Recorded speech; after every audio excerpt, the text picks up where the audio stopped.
sa Liloan. Umalis ako sa ano kanina, sa Samar, alas 6 ng umaga.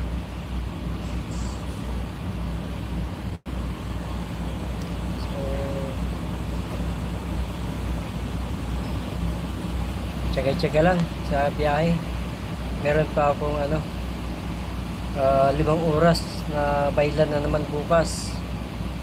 At hindi ko kakayanin yun ng isang araw lang. Naghanap ulit ako bukas ng matutulugan. Magbiyahe.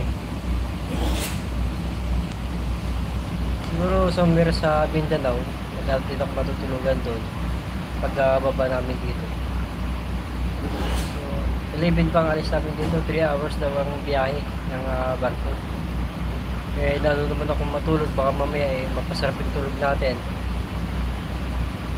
Mas maganda doon na lang ako matulog sa Mindanao. Babawi na lang ako tulog doon.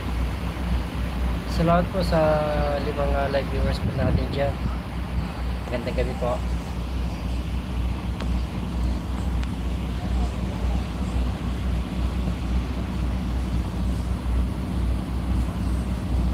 Alright.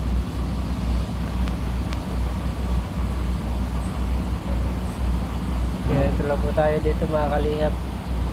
Antente lang po tayo ng oras. Samahan niyo po ako.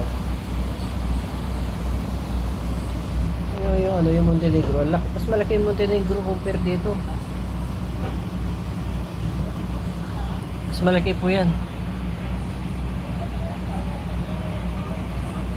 Kasi may mga upuan po yan. Dito sa amin, ang upuan dito lang sa harapan. Ito lang yung upuan ng pasahero. Tapos sa Lutare, ikot ko po kayo. Salamat po sa atin na live viewers po natin dyan. Magandang gabi po. Ikot ko po kayo dito sa sa barko. Roro. Tawagin po. Yan. Mayroon po dito tulugan para po sa mga pasahero.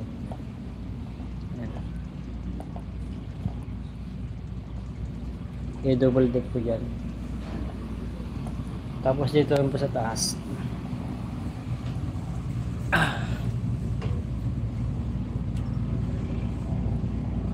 Yan. Ito po yung bridge, yung tawagin kung saan. Dito po yung nagtitimon ng barko. Yan. Yan po yung bridge kung tawagin sa mga maritime.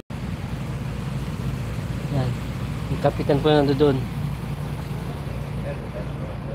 Sir? Okay. Yan. Yan, taas po yan.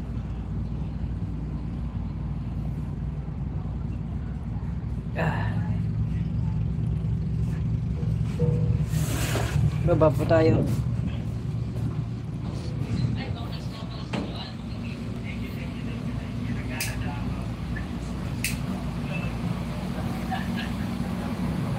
Grabe po. Ilang sasakyan po naka dito. Dami mga truck.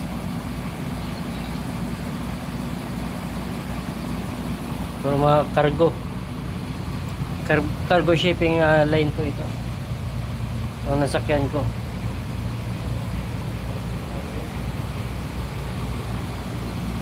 Yan. Hindi gaya po itong Montenegro. Ano po ito, pampasahero po talaga. Ito hindi, lang siya, cargo shipping line. Itong nasakyan ko.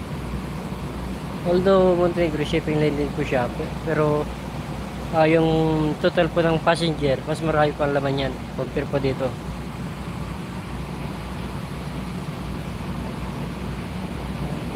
Kasi yung upuan po namin, ito lang. Ito lang yung kanyang upuan siya yung sa gilid. Yung nasa gilid, ganito rin yung upuan niya.